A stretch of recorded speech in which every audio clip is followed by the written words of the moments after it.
Tac. Bonjour Charles de Courson. Bonjour. Depuis hier matin, le PDG d'Orange, Stéphane Richard, qui est aussi l'ancien directeur de cabinet de l'ancienne ministre de l'économie et des finances, Christine Lagarde, est en garde à vue, ainsi que Jean-François Rocky, président du consortium de réalisation, qui était chargé de liquider le passif ou les anciens actifs, c'est un peu compliqué, du Crédit Lyonnais.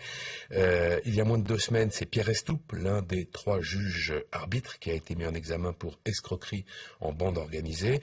Vous avez été avec François Bayrou l'un des premiers à dénoncer le recours à l'arbitrage en 2008 pour régler ce différend entre Bernard Tapie et le Crédit Lyonnais qui avait permis à l'homme d'affaires de percevoir 403 millions d'euros. Est-ce que tous ces rebondissements qui se succèdent aujourd'hui vous donnent raison et sont en passe de démontrer qu'il y a eu une entourloupe, pour reprendre un terme utilisé par Bernard Tapie lui-même?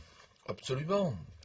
J'ai toujours combattu, même avant 2008 d'ailleurs, puisqu'il y avait eu un essai de médiation, si vous voulez. Et le recours à l'arbitrage, pour moi, était illégal, était une faute politique. Parce que pour un gouvernement, quel qu'il soit, recourir à l'arbitrage dans une affaire intérieure, ça veut dire qu'on n'a pas confiance dans la justice de son pays, d'autant plus qu'il y avait eu un arrêt de la Cour de cassation. On n'a jamais vu dans ce pays cela. Et pour moi, l'arbitrage a été un montage de A à Z pour essayer de couvrir, non pas une entourloupe, mais donner à M.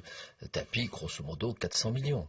Dont, dans ce scandale, il y a le scandale du scandale, qui est les 45 millions de préjudice moral.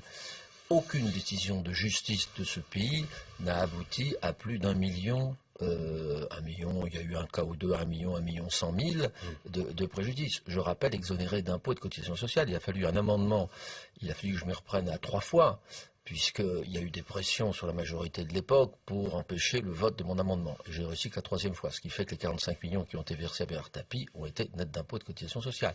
Donc tout cela, si vous voulez, a été fait en violation de tous les principes de base. Et si je me bats là-dessus, c'est parce que pour moi, Bernard Tapie est une très belle illustration de la dérive de la République française.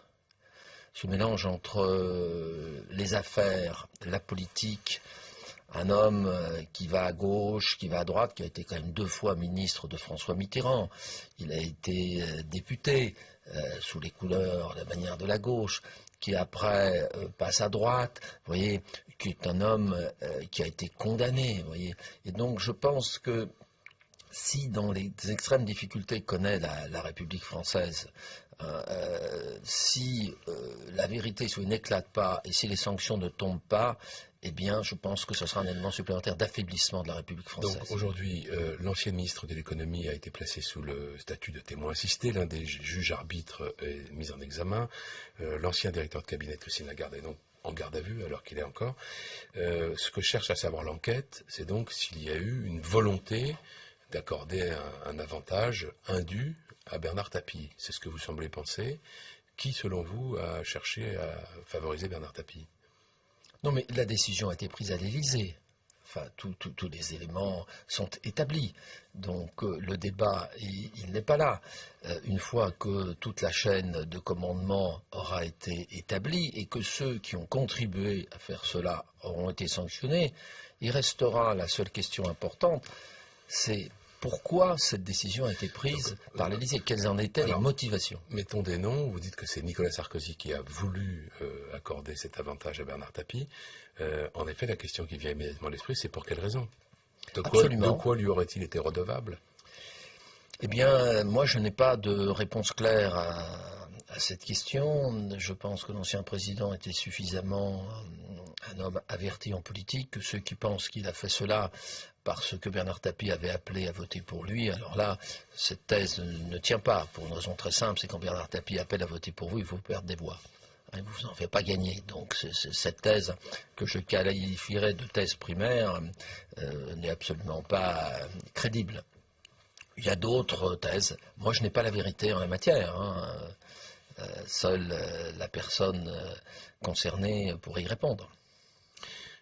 L'État a décidé de se constituer partie civile dans cette affaire. Qu'est-ce que ça va changer?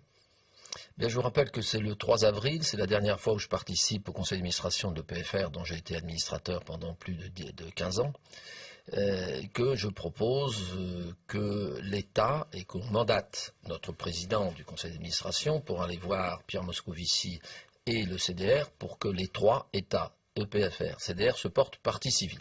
EPFR, vous pouvez peut-être expliquer. L'EPFR, c'est établissement public de financement et de restructuration, c'est-à-dire un établissement public dépendant de l'État qui était un écran en fait entre le CDR et l'État.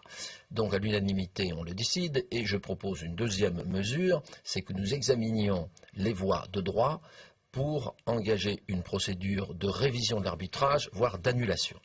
Donc j'ai eu le plaisir de constater que entre 3 avril et aujourd'hui, ça fait 2 mois, que 2 mois plus tard, le gouvernement a pris la première décision, c'est-à-dire l'État, le PFR et le CDR se sont portés partie civile dans les affaires, puisque l'État lui-même ne savait même pas ce qui se passait, ce qui est quand même incroyable.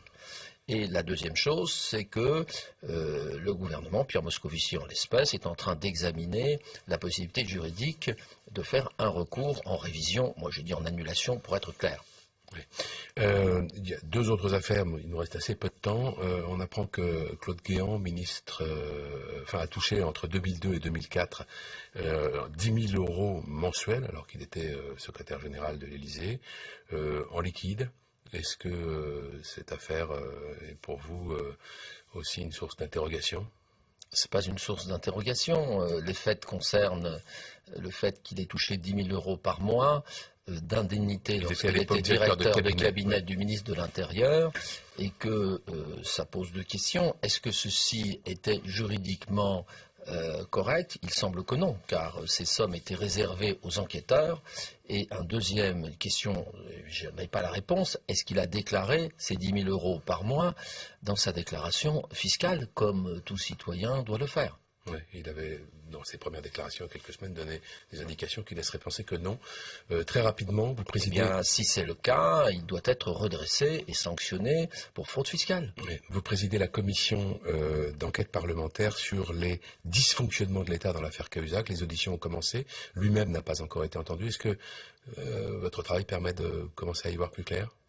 Oui, nous progressons dans la révélation de la vérité, puisque nous avons à répondre à 2 questions. Première question, qu'est-ce que savaient les membres du gouvernement le 5 décembre, enfin le 4 décembre pour être précis, date à laquelle Mediapart révèle que Jérôme Cahuzac aurait un compte en Suisse, et qu'est-ce qu'ils ont fait? Donc on progresse, oui. Et Jérôme Cahuzac sera entendu lui-même le 26 juin.